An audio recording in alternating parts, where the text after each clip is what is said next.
Hello students, मैं अंजलि पयाल स्वागत करती हूँ आपका आईसीटी वर्चुअल क्लासरूम देहरादून से। कैसे हैं आप सब लोग? उम्मीद करती हूँ आप सब लोग अच्छे होंगे और अपनी लाइफ में बहुत बेहतर कुछ कर रहे होंगे। आज हम बात कर रहे हैं क्लास 12 की केमिस्ट्री की। चैप्टर चल रहा है आपका aldehyde, ketones and carboxylic acid. ठीक है ना। आज के सेशन में एक नया चैप्टर हम स्टार्ट कर रहे हैं, एल्डिहाइड, कीटोन एवं कार्बोक्सिलिक अम्ल। ठीक है ना। तो यहाँ पर सबसे पहले एल्डिहाइड क्या होते हैं, कीटोन क्या होते हैं और कार्बोक्सिलिक अम्ल आपके क्या होते हैं, क्योंकि ये नाम आपने पहले भी सुने होंगे, क्योंकि आप 10th क्लास से आपके फंक्शनल ग्रुप स्टार्ट हो जाते हैं लगभग। तो एल्डिहाइड, कीटोन या कार्बोक्सिलिक अम्ल क्या होते हैं ये हमको पता होता है। ठीक है ना। एल्डिहाइड का मतलब क्या है आपका, वो CHO वाला फंक्शनल ग्रुप। ठीक है। कीटोन क्या है, CO। और कार्बोक्सिलिक अम्ल आपका क्या है, COOH। यही फंक्शनल ग्रुप होता है। ठीक है ना। एक बार एक जनरल आइडिया या इंट्रोडक्शन ले लेंगे हम इसके बारे में। अभी तक आपने कौन कौन से फंक्शनल ग्रुप पढ़े थे? इससे जस्ट पहले वाले चैप्टर में आपने पढ़ा एल्कोहल। ठीक है। एल्कोहल और ईथर में भी जो आपका फिनॉल होता है उसमें भी OH ग्रुप होता है। एल्कोहल का मतलब क्या था, ROH। ठीक है। दूसरा आपने क्या देखा था, ईथर। ठीक है ना। ईथर में आपने क्या बोला, OR ये था।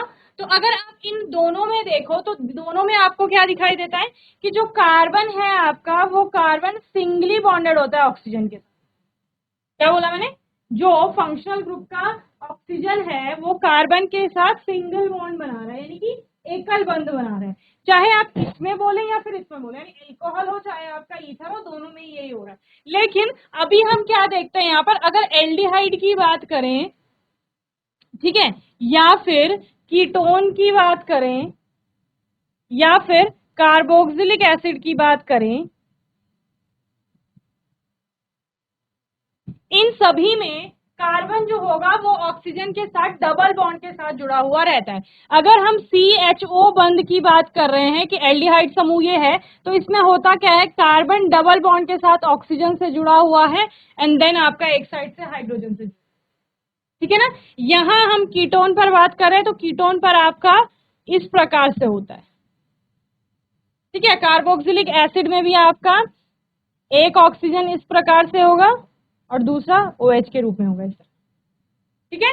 तो सभी जगह आपको क्या दिखाई देते हैं, कार्बोनिल समूह दिखाई देते हैं। क्या दिखाई देते हैं बच्चे, कार्बोनिल ग्रुप। और कार्बोनिल ग्रुप आपका क्या है, C डबल बॉन्ड O। तो यहां कार्बोनिल है, यहां कार्बोनिल है, यहां कार्बोनिल है। समझ रहे हैं। तो एल्डिहाइड, कीटोन और कार्बोक्सिलिक एसिड आपके ऐसे फंक्शनल ग्रुप है जिनमें कार्बन के साथ ऑक्सीजन यहाँ पर डबल बॉन्ड से जुड़ा हुआ होता है। क्लियर है इतनी चीज? ओके। जबकि एल्डिहाइड, ईथर में हमने क्या देखा, ऑक्सीजन सिंगली बॉन्डेड था कार्बन के साथ, सिंगली बॉन्डेड था कार्बन के साथ। ओके। चलिए, सो इंट्रोडक्शन में हम लोग देख लेते हैं। इंट्रोडक्शन में आपके क्या है, aldehyde, ketones and carboxylic acids are wide spread in plants and animal kingdom. ठीक है ना। ये आपका प्लांट एनिमल किंगडम में आपके मिलते हैं। They play an important role in biochemical processes of life. ठीक है ना। जितनी भी जैव रासायनिक प्रक्रियाएं हैं उनमें इनका एक महत्वपूर्ण इनकी भूमिका होती है। This chapter includes knowledge of carbonyl compound, that is the compound containing C double bond O as functional group. क्या कहा गया है, देखो, जब मैं कार्बोनिल समूह की बात कर रही हूं तो वो कार्बोनिल समूह आपका कहाँ है, वो कार्बोनिल समूह आपका फंक्शनल ग्रुप में होना चाहिए। समझ रहे हैं। तो वही यहां पर कहा जा रहा है कि this chapter includes knowledge of carbonyl compound. इसमें हम कार्बोनिल कंपाउंड के बारे में जानेंगे। दैट इज, जो कि क्या है आपके, the compound containing C double bond O as functional group. ठीक है ना। वो कंपाउंड जिनमें की आपका कार्बोनिल ग्रुप है, और कार्बोनिल ग्रुप का मतलब क्या है, कार्बन ऑक्सीजन के साथ डबल बॉन्ड से आपका जुड़ा हुआ है बेसिकली, बस उसी को कार्बोनिल कहा जा रहा है। समझ रहे हैं। चलिए, in this chapter we study aldehyde, ketones, carboxylic acid and their derivative। ठीक है ना। हम एल्डिहाइड के बारे में पढ़ेंगे इस चैप्टर में, कीटोन के बारे में पढ़ेंगे, कार्बोक्सिलिक एसिड के बारे में पढ़ेंगे और उनके व्युत्पन्नों के बारे में पढ़ेंगे। व्युत्पन्न क्या है, बेसिकली जो इनसे मिलकर के बन रहे हैं या इनसे आपका उत्पन्न हो रहे हैं, इनसे बनाए जा रहे हैं, इनका उपयोग करके। ओके।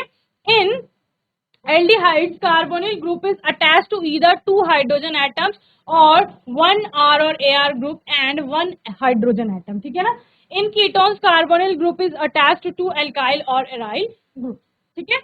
एल्डिहाइड में आपका क्या बोला जा रहा है, एल्डिहाइड में क्या होता है, कार्बोनिल ग्रुप जो है वो अटैच है आपका इधर टू हाइड्रोजन एटम, या तो क्या होगा, ये जो आपका कार्बोनिल ग्रुप है या तो ये दोनों साइड से आपका हाइड्रोजन से जुड़ा हुआ है, इधर टू हाइड्रोजन एटम, या तो ये होगा, और या फिर क्या होगा, वन आपका एल्काइल ग्रुप, एक एल्काइल ग्रुप होगा और एक इसका हाइड्रोजन होगा, या तो ऐसा होगा, और क्या हो सकता है, एक आपका एरोमेटिक ग्रुप कोई हो सकता है. समझ रहे हैं. इस प्रकार से ये आपके क्या है, ये आपके एल्डिहाइड, इस प्रकार से आपको एल्डिहाइड देखने को मिल सकता है. And in ketones carbonyl group is attach to alkyl और एराइल ग्रुप्स. ओके. और यहाँ पर कीटोन आपका कैसा होगा, देखो कीटोन आपका क्या होगा, कीटोन के लिए आवश्यक है कि दोनों साइड आपके या तो एल्काइल ग्रुप होंगे, ठीक है, या फिर क्या हो सकता है,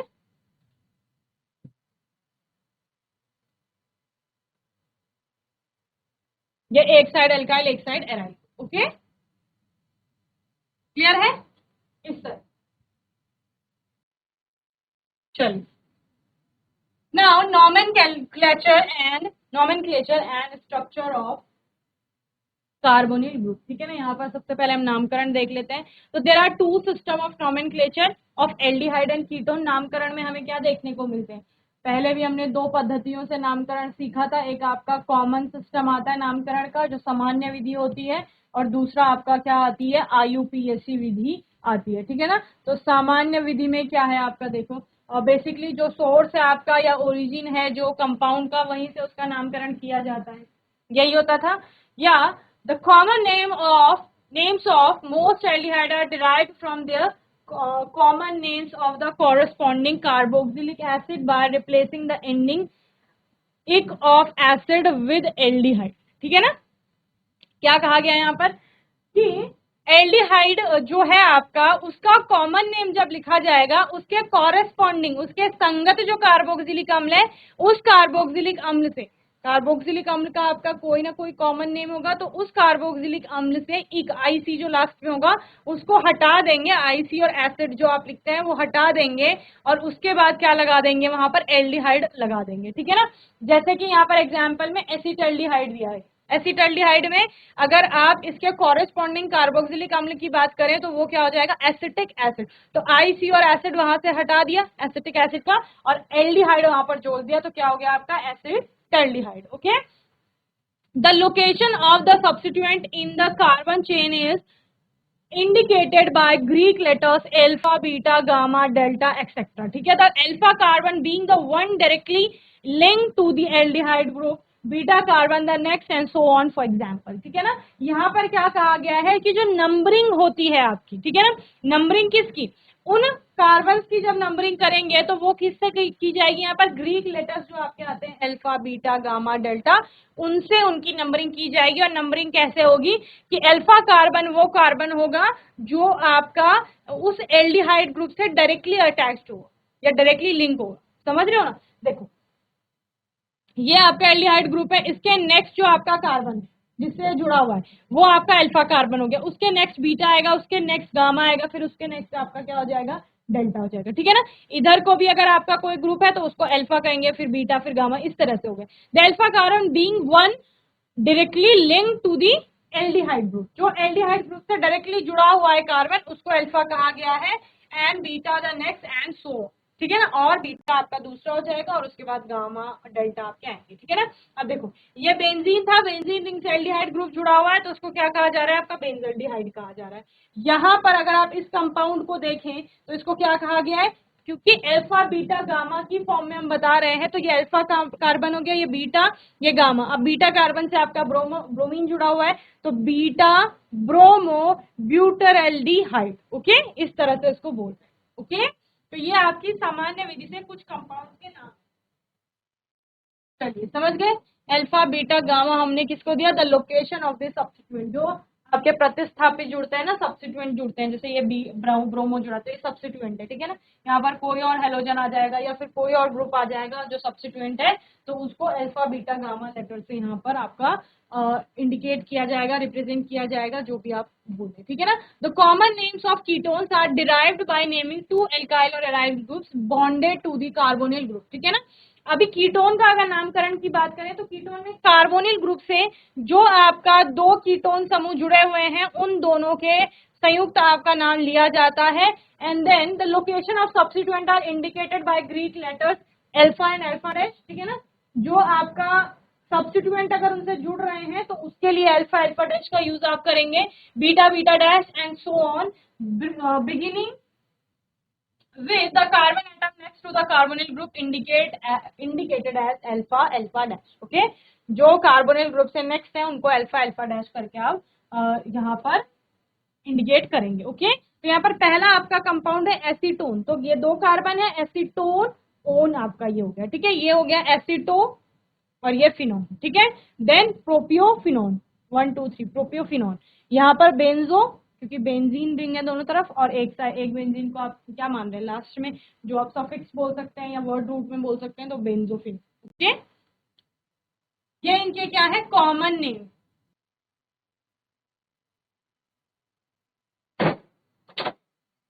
acetone, acetophenone,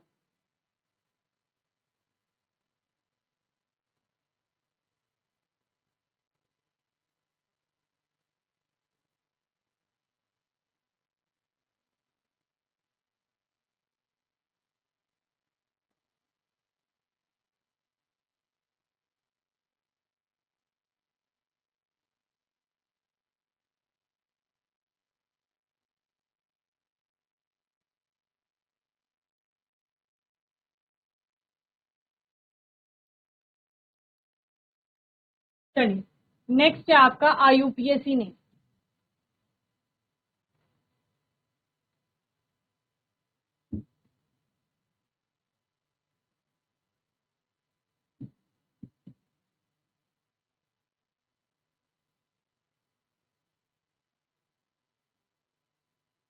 So the IUPAC name of open chain aliphatic aldehyde and ketones are derived from the name of the corresponding alkanes by replacing the ending E with। तो ये आपके जैसे अलग अलग यहाँ पर कंपाउंड दिए गए हैं, उससे पहले समझ लो आईयूपीएसी ने क्या कह रहा है, ठीक है ना। आपने बोला था कोई भी हमें कार्बन चेन मिल रही है, सबसे पहले हम क्या करते हैं, उस कार्बन श्रृंखला का नामकरण नंबरिंग करते हैं, ठीक है ना।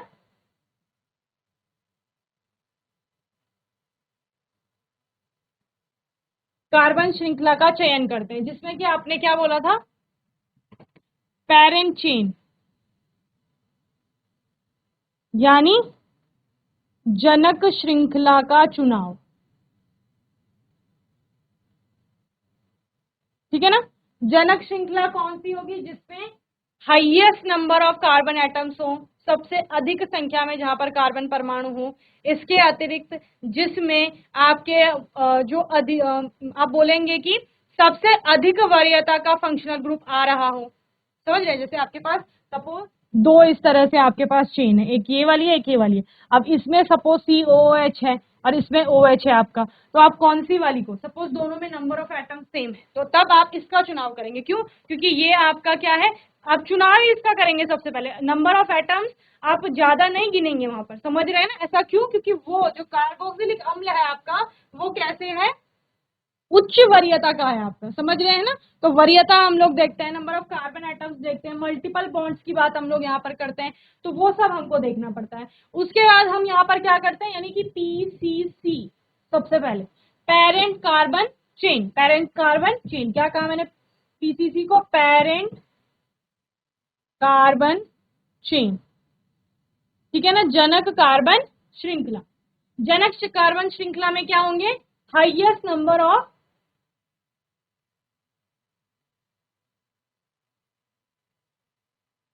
C atom. पहली चीज क्या बोला, कार्बन परमाणुओं की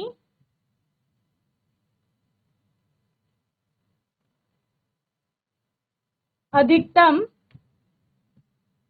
संख्या, समझ रहे हैं? यानी कि सबसे ज्यादा कार्बन परमाणु जिस श्रृंखला में होंगे आप उस श्रृंखला को रखें। ओके, उसके साथ साथ आपको क्या देखना है, हाईएस्ट जो प्रायोरिटी का फंक्शनल ग्रुप होगा,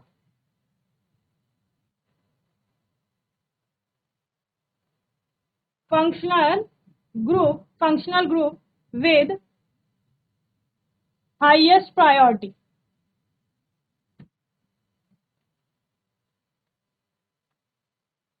यानी उच्चतम वरीयता का क्रियात्मक समूह और प्रकार्यात्मक समूह।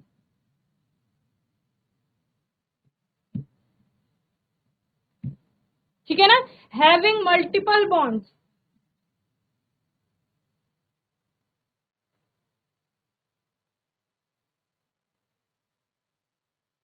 और क्या हो सकते हैं आपके पास, बहुत सारे आबंध वाले क्या हो सकते हैं यहाँ पर, अलग अलग, जिसमें ज्यादातर मल्टीपल बॉन्ड्स आ रहे हो उसको आप पेरेंट चेन चुनेंगे। इस तरह से आप देखते हैं। देन यहाँ पर बोला क्या गया, जो भी आपकी कार्बन की श्रृंखला होगी उस कार्बन की श्रृंखला में आपके पास जितने कार्बन एटम्स हैं, ठीक है ना, मैं आपको एक कार्बन की श्रृंखला दे रही हूं,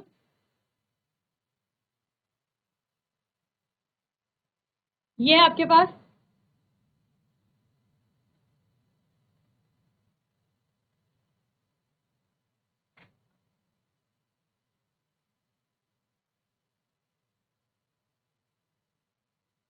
ठीक है ना।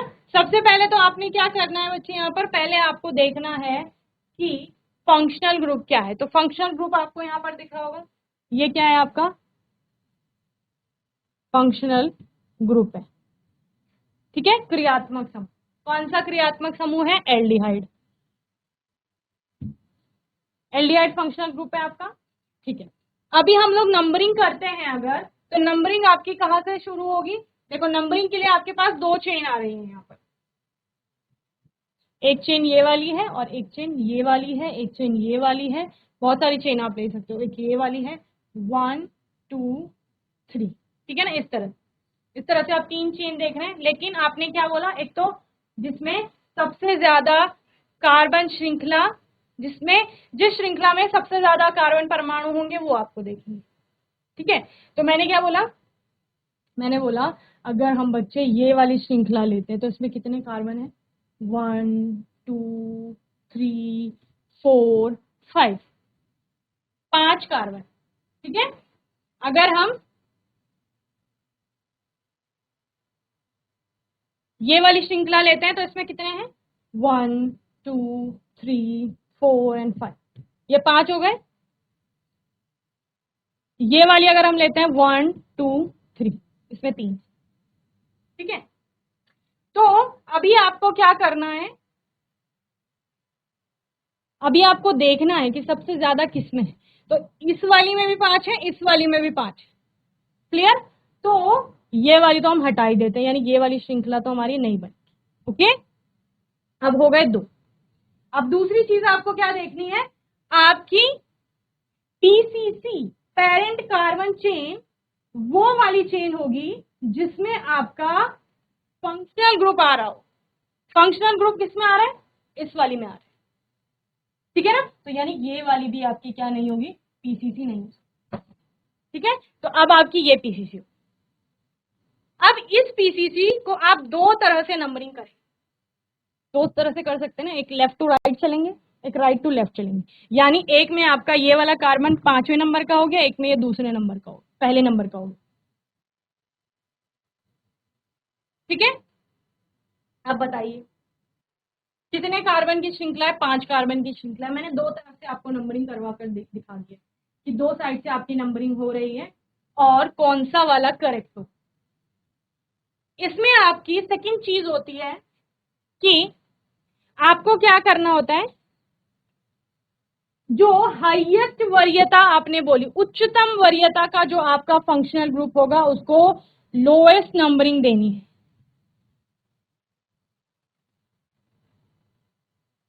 ठीक है। यानी आपको नंबरिंग वहीं से शुरू करनी है, कहां से, जहां पर वो फंक्शनल ग्रुप है। तो यानी इसमें अगर हम देखें तो नीचे वाली नंबरिंग सही होगी, ठीक है ना। अच्छा, एक और बात ध्यान देनी है, चाहे फंक्शनल ग्रुप का कार्बन भी है आपका, तो उस कार्बन को भी आपने पीसीसी में इंक्लूड करना है। समझ रहे हैं क्या बोला जा रहा है? अगर आपका फंक्शनल ग्रुप का कार्बन भी है तो उस कार्बन को भी आपका पीसीसी में इंक्लूड किया जाएगा, यानी पेरेंट कार्बन चेन में इंक्लूड किया जाएगा। समझ रहे हैं ना, क्योंकि उसका नाम भी तो आना है उसमें, तभी तो आपका वर्ड रूट बनेगा। अब देखो वर्ड रूट में आपने क्या क्या देखा है। 1 कार्बन एटम है, अगर 1C है आपका तो उसके लिए वर्ड रूट क्या आता है? मिथ, ठीक है। 2 कार्बन है अगर आपके तो उसको क्या बोलेंगे? इथ। 3 कार्बन है अगर आपके तो प्रोप। 4 कार्बन है तो ब्यूट। For 5 carbon atoms, pent. 6 carbon atoms, hex. 7 carbon atoms, hept. 8 carbon atom, oct. 9 carbon atoms, opt. And 10 carbon atom, deca. ठीक है ना? बोलो, करेक्ट है? तो इस तरह से आप क्या करते हैं, वर्ड रूट, यानी कि बेसिकली आपको क्या करना है, जो कार्बन चेन आपकी होगी उस कार्बन पीसीसी यानी पेरेंट कार्बन चेन, जो जनक कार्बन की श्रृंखला आपकी आएगी, उस जनक कार्बन श्रृंखला में कितने कार्बन परमाणु आपके उपस्थित हैं उनको गिन करके फिर उसके लिए वर्ड रूट आपका बनता है, ठीक है ना। वर्ड रूट में यानी कि वो जो आपकी कार्बन चेन है ना उसमें कितने कार्बन एटम है ये बस आपको यहां से पता चल जाएगा। मिथ का मतलब है 1 कार्बन, इथ होगा तो 2 कार्बन, प्रोप है तो 3 कार्बन, आपका ब्यूट है तो 4 कार्बन, पेंट है तो 5 कार्बन। इस तरह से आप लोग चलेंगे, समझ रहे हैं? जीआईसी हुदोली आवाज आ रही है बच्चे, हैंड रेस करेंगे। हुदोली, ठीक है, वेरी गुड। माइक लीजिए जल्दी से अपना। Good afternoon ma'am. Very good afternoon. क्या नाम है बेटा? मीनाक्षी। मीनाक्षी, कौन सी क्लास में है आप? 11th क्लास में, ठीक है, वेरी गुड। एल्डिहाइड का मतलब कौन सा फंक्शनल ग्रुप होता है बच्चे? एल्डिहाइड के लिए हम कौन सा वो आपका कौन कौन से एटम्स होते हैं उसमें बताओ? एल्डिहाइड फंक्शनल ग्रुप में कौन कौन से एटम्स हैं, बोलिए। चलिए, एल्डिहाइड मैंने स्टार्टिंग में आपको बता दिया था, एल्डिहाइड का मतलब होता है CHO ग्रुप, जिसमें 1 कार्बन है, 1 ऑक्सीजन है, 1 ही आपका हाइड्रोजन का एटम है यहाँ पर, ठीक है ना। तो यहाँ पर क्या हो रहा है मैंने आपको बता दिया, 1 कार्बन है तो मिथ आएगा, 2 कार्बन है आपके तो उसके लिए क्या आएगा, इथ आएगा, 3 कार्बन के लिए प्रॉप, और इस तरह से आप सारे कार्बन के लिए यहाँ पर वर्ड रूट तैयार करते हैं। जब मैं यहाँ पर इस आपके कंपाउंड की बात कर रही हूं तो इस कंपाउंड में आपके कितने कार्बन एटम्स आपको दिखाई दे रहे हैं, चूंकि हम उनकी नंबरिंग भी कर चुके हैं तो आपका कितने कार्बन एटम्स है यहाँ पर? 5 कार्बन एटम्स है यहाँ पर, ठीक है ना। 5 कार्बन एटम्स के लिए मैंने आपको वर्ड रूट क्या बताया, पेंट बताया, ठीक है ना। और अगर हम यहाँ पर एल्डिहाइड ना होकर के ये कोई आपका हाइड्रोकार्बन है या एल्केन है सपोज, तो उसके लिए हम क्या लिखते थे, पेंटेन लिखते थे, पेंटेन लिखते थे, ठीक है। अभी क्या बोला गया यहाँ पर, जो आपने एक लाइन पढ़ी है उसमें बहुत सारी चीजें क्लियर हो रही हैं। The IUPAC name of open chain aliphatic compound. Open chain aliphatic compound का मतलब क्या है? एक तो एलिफेटिक कंपाउंड होगा, ठीक है ना, दूसरा ओपन चेन यानी खुली श्रृंखला में होगा। तो उस खुली श्रृंखला में जो आपका एलिफेटिक हाइड्रोकार्बन है या कंपाउंड है, चाहे वो एल्डिहाइड हो या फिर कीटोन हो, are derived from the names of the corresponding alkane, जो उनके कॉरेस्पॉन्डिंग एल्केन मतलब जितने उस एल्डिहाइड में कार्बन हैं उतने ही उनके संगत एल्केन में भी कार्बन होंगे। तो मैंने आपको बता दिया, अगर वहां पर 5 कार्बन थे तो उसके संगत क्या हो गया, पेंटेन हो गया। अब उसमें क्या करेंगे हम लोग, by replacing the ending E with al and one respectively, यानी अब समझिए, क्योंकि ये एल्डिहाइड है आपका, तो एल्डिहाइड में हम क्या करेंगे बच्चे, एल्डिहाइड में जो वो लास्ट ई है ना, इस ई को रिप्लेस कर दिया जाएगा किसके द्वारा, अल के द्वारा, ठीक है। तो अब इसका IUPAC में नाम क्या हो गया बच्चे, पेंट। और क्योंकि सारे कार्बन आपको जितने दिखाई दे रहे हैं वो सारे कार्बन कैसे हैं आपके, सिंगली बॉन्डेड है, तो उनके लिए क्या आएगा, पेंट एन, ठीक है, और अल। अब बच्चों बताओ क्या रह गया अभी, बताइए क्या रह गया है अभी। ये तो हमने श्रृंखला की बात कर ली कि श्रृंखला का नाम इस प्रकार से आएगा, तो ये इस श्रृंखला का नाम है। इस श्रृंखला से इतर आपका क्या रह गया है, ये ग्रुप रह गया है ना, ये ग्रुप रह गया हमारा। अब इस ग्रुप को हम किस तरह से लिखते हैं बताइए। ये CH3 आपका क्या है, एक एल्काइल ग्रुप है या एल्किल समूह जिसे आप बोलते हैं वो है, ठीक है। और हमने 11th में पढ़ा है, हमने 10th में भी पढ़ा है कि जो हमारे एल्काइल समूह हैं अगर वो सब्स्टिट्यूएंट के रूप में हैं, सब्स्टिट्यूएंट यानी कि आपका प्रतिस्थापी के रूप में है, और प्रतिस्थापी का मतलब क्या हो गया बताओ, कि वो PCC से अलग कहीं है, तो उनका क्या होता है यहाँ पर, उनको हम इस चेन में इंक्लूड नहीं करते PCC चेन में, बल्कि क्या करते हैं हम उनको प्रीफिक्स में लिखते हैं। कहाँ लिखते हैं, एल्काइल समूह आपका कहाँ जाएगा, यहाँ जाएगा पहले प्रीफिक्स में। और जैसे ये अल था आपका वर्ड रूट, तो ये हो गया, ठीक है, पेंट, इसमें आपका ये सफिक्स हो गया अल और एन। हमने पढ़ा था primary prefix, secondary prefix, secondary primary आपका क्या आता है, सफिक्स एंड सेकेंडरी सफिक्स, ठीक है ना। तो ये एन आपको क्या बता रहा है कि सारे कार्बन सिंगली बॉन्डेड है, लेकिन है ये भी सफिक्स ही आपका। अगर इसकी जगह इन हो जाता दैट मीन्स कि वहां पर डबल बॉन्ड है, द्विबंध है वहां पर, ठीक है ना। और अगर यहाँ पर आइन हो जाता तो इसका मतलब क्या है कि वहां पर कार्बन कार्बन के बीच में आपको कहीं पर ट्रिपल बॉन्ड दिखाई दे रहा है, ओके। और अल आपको क्या बता रहा है, फंक्शनल ग्रुप के बारे में बता रहा है, क्लियर है। अभी मैंने क्या बोला, जो एल्काइल समूह है वो प्रीफिक्स, प्री का मतलब क्या होता है, पहले, पूर्व स्थापी जिसको आप बोलते हैं, ठीक है ना। तो पूर्व में जाएगा तो उसको क्या बताया पढ़ा जाएगा आपका, क्योंकि एक ही कार्बन है तो उसके लिए मिथ कहा जाता है, और अगर 3 उससे आपके हाइड्रोजन जुड़े हुए हैं तो उसको हम आइल करके प्रोनाउंस कर रहे हैं, तो मिथाइल ग्रुप ये आपका है। तो ये क्या है आपका, मिथाइल। अब देखो दूसरा IUPAC, देखो कहीं पर भी आपको IUPAC नामों की पहचान करनी हो तो अगर वहां पर 1 2 3 इस तरह से नंबरिंग की गई है नामकरण में, तो इसका मतलब वो IUPAC नाम है। तो CH3 यहाँ पर सेकेंड नंबर के कार्बन से जुड़ा हुआ है, तो इसका नाम क्या हो गया, 2 मिथाइल पेंटेनल, ठीक है ना। तो अब ये सारा एक साथ आता है आपका, समझ रहे हैं, अलग अलग नहीं लिखते हैं इसको, 2 मिथाइल पेंटेनल। और अगर आपको 2 मिथाइल पेंटेनल ही दिया होता तो आप इससे भी आपका स्ट्रक्चर बना सकते हैं। कैसे बना लेते हैं, सबसे पहले आपने ये वर्ड रूट देखना है कि पेंट यानी कि 5 तो इसमें कार्बन है, ठीक है ना। अब किसी भी एक कार्बन को 1 नंबर दे दो, चाहे लेफ्ट वाले को दो चाहे राइट वाले को, क्लियर। और जो सेकेंड नंबर का कार्बन है उससे जोड़ लो मिथाइल। आगे क्या है, एन, पेंट एन। एन आपको क्या बता रहा है, कार्बन श्रृंखला में जितने कार्बन है वो सिंगली बॉन्डेड है, तो सबके बीच में सिंगल बॉन्ड लगा दो, और उनमें से जो पहला कार्बन होगा वो एल्डिहाइड समूह का है, समझ रहे हैं। तो उसमें ऑक्सीजन और हाइड्रोजन लगा दो, CHO बना दो उसको, क्लियर है।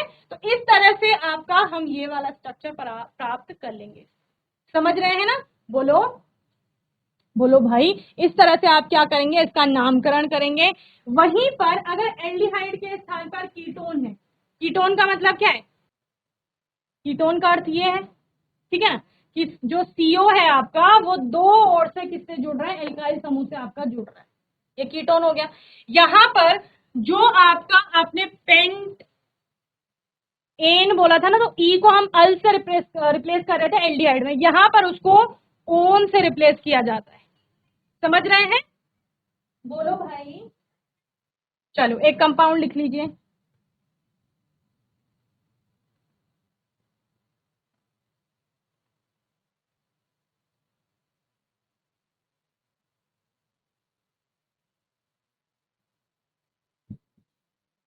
ये आपका कंपाउंड है, ठीक है। अब कार्बन की श्रृंखला यही होगी, एक ही श्रृंखला है, नंबरिंग कर दो जहां से ये फंक्शनल ग्रुप कम नंबर में पड़े, नजदीक पड़े। तो यहां से करते हैं 1 2 3 4 5, 5 कार्बन है तो क्या आ गया वर्ड रूट पेंट। ठीक है ना, पांचों कार्बनों के बीच में सिंगल बॉन्ड्स हैं, इन दोनों के बीच में नहीं देखना, ये तो कार्बन और ऑक्सीजन के बीच में। जब भी आप डबल बॉन्ड ट्रिपल बॉन्ड की यहाँ पर बात करेंगे तो वो पीसीसी में जो कार्बन कार्बन के बीच आ रहा है, या फिर अगर सब्स्टिट्यूएंट में भी कहीं है तो वो कार्बन कार्बन के बीच में होना चाहिए, कार्बन और दूसरे एटम के बीच नहीं होना चाहिए। ठीक है ना, तो यहाँ पर कार्बन कार्बन के बीच सब जगह सिंगल बॉन्ड है। ठीक है, तो वो हो गया एन, और मैंने बोला ई को तो हम रिप्लेस कर देंगे किससे, ओन से, तो पेंटेनोन, और दूसरे नंबर का कार्बन चूंकि किसका है आपका कीटोन समूह का है तो पेंटेनोन 2। ओके, या कहीं कहीं आपको अगर ऐसा भी लिखा हुआ दिख रहा है तो कंफ्यूज नहीं होना। ठीक है ना, सेम, या इसको भी पेंटेनल 1 या फिर 2 मिथाइल पेंटेन एन 1 ऑल करके अगर लिखा गया है, अल करके 1 अल करके लिखा गया है तो ये वही कंपाउंड है, अलग नहीं। ओके, सिर्फ ये 1 नंबर आपको बता रहा है कि CHO यानी कि जो एल्डिहाइड ग्रुप है उसका जो कार्बन है वही पहले नंबर का कार्बन है, और यहाँ पर ये 2 ओन आपको बता रहा है कि जो सेकंड नंबर का कार्बन है वो कार्बोनिल समूह या फिर आपका कीटोनिक समूह का है। क्लियर है, बोलो। तो आज के सेशन में हमने अपना नया चैप्टर स्टार्ट किया जो कि क्या था आपका, बोलो, aldehyde ketone and carboxylic acid. ठीक है ना, जिसमें हमने क्या किया, सबसे पहले हमने समझा एल्डिहाइड कीटोन और कार्बोक्सिलिक एसिड जो है वो उन अल्कोहल और ईथर से अलग कैसे हैं जिनको हम प्रीवियस चैप्टर में पढ़ चुके हैं। ठीक है ना, अभी इसमें हमने थोड़ा उन कंपाउंड्स के बारे में जाना, और इसके अलावा हमने IUPAC नॉमेनक्लेचर कॉमन सिस्टम से नॉमेनक्लेचर स्टार्ट किया है। तो IUPAC से जो नॉमेनक्लेचर है वो हम आगे के सेशंस में भी कंटिन्यू करेंगे क्योंकि बहुत सारे कंपाउंड्स का करना है, और इससे IUPAC से आपका क्वेश्चन बनता ही बनता है, चाहे आपके बोर्ड एग्जाम हो या फिर कॉम्पिटिटिव एग्जाम हो। ठीक है, तो इसको आप थॉरली रिवाइज करिए, बार बार पढ़िए। ठीक है ना, कोई डाउट होगा, क्वेश्चन होगा, आने वाले सेशन में आप लोग पूछ लेंगे। और तब तक के लिए ICT वर्चुअल क्लासरूम से जुड़ने के लिए धन्यवाद।